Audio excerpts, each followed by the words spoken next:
حضرت یوسف علیہ السلام کا حسن دیکھ کر عورتوں نے اپنے ہاتھ کاٹ لیے۔ ناظرین، یہ تو واقعہ ہم کئی مرتبہ سن چکے ہیں، مگر وہ کس کس کی بیوی تھی، ان عورتوں کی تعداد کتنی تھی، اس پر بات کریں گے۔ حضرت یوسف علیہ السلام جب مصر کی گلیوں میں چلتے تو آپ کے چہرے کی نورانیت کی وجہ سے دیواریں اس طرح روشن ہو جاتی جس طرح سورج کی شعاؤں سے روشنی پھیل جاتی ہے۔ بسم اللہ الرحمن الرحیم۔ السلام علیکم۔ عزیز کی زوجہ نے ان عورتوں کی دعوت کی جو اس کے متعلق کلام کرتی تھی۔ وہ بڑے بڑے سرداروں وڈیروں کی بیویاں تھیں جن کی تعداد 40 تھی۔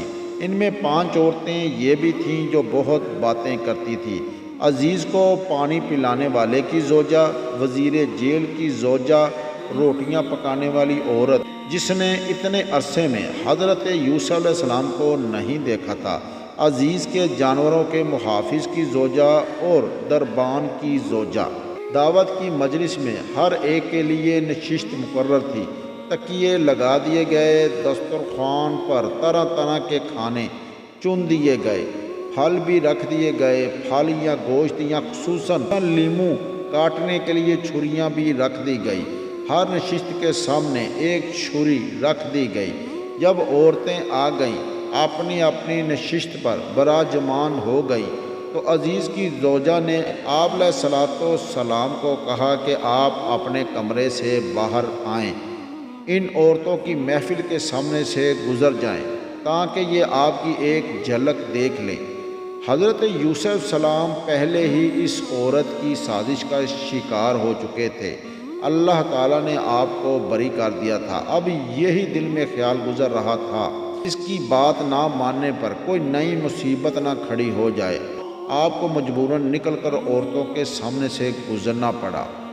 جب حضرت یوسف علیہ السلام ان کے سامنے سے گزرے تو اللہ رب العزت نے قرآن پاک میں فرمایا، تو وہ آپ کو دیکھ کر اتنی دہشت میں آئیں کہ پھل لے کر ان کو چھریوں سے کاٹنے لگی تھی، لیکن اپنے ہاتھ کاٹ کر زخمی کر لیے۔ ہاتھ کاٹنے کی وجہ جمال یوسف پر فدا ہونا۔ اس میں اکثر اہل علم کا اتفاق ہے کہ ان عورتوں نے حضرت یوسف علیہ السلام کو بہترین جمال اور کامل حسن کی وجہ سے عظیم سمجھا تھا۔ یہی وجہ تھی ان کے ہاتھ کاٹنے کی۔ حضرت یوسف علیہ السلام کو حسن و جمال میں باقی لوگوں پر اس طرح فضیلت حاصل تھی جس طرح 14ویں کے چاند کو ستاروں پر فضیلت حاصل ہوتی ہے۔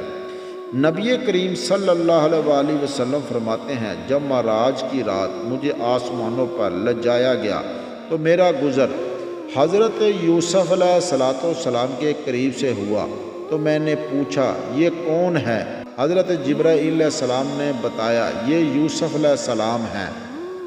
آپ سے پوچھا گیا یا رسول اللہ صلی اللہ علیہ وسلم آپ نے انہیں کیسے پایا؟ تو آپ نے فرمایا ایسے ہی جیسے 14ویں کا چاند۔ حضرت یوسف علیہ السلام جب مصر کی گلیوں میں چلتے تو آپ کے چہرے کی نورانیت کی وجہ سے دیواریں اس طرح روشن ہو جاتی جس طرح سورج کی شعاؤں سے روشنی پھیل جاتی ہے۔ حضرت آدم علیہ السلام کو جس دن قبضہ قدرت سے تخلیق کیا گیا، اس دن آپ کو جمال عطا کیا گیا۔ اسی کی مشابہ حضرت یوسف علیہ السلام کو بھی حسن و جمال عطا کیا گیا۔ سب سے بڑی وجہ یہ تھی کہ ان عورتوں نے آپ کے نور نبوت و رسالت کے آثار کو دیکھا اور نبوت کے جلال کا مشاہدہ کیا، اور جب یہ دیکھا یہ شخص تو فرشتہ سیرت ہے، اس نے ہماری طرف یعنی کہ عورتوں کو دیکھا تک نہیں، اسے ہماری ذرا پرواہ تک نہیں ہوئی، ظاہری صورت بھی عظیم اور سیرت بھی عظیم۔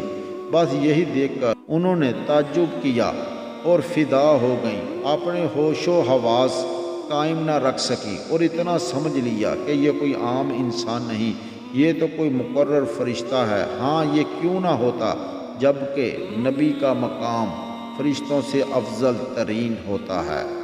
اللہ تعالیٰ سے دعا ہے کہ اللہ تعالیٰ ہمیں نیک کام کرنے کی توفیق دے اور برائیوں سے دور رہنے کی ہمت و طاقت عطا فرمائے، آمین۔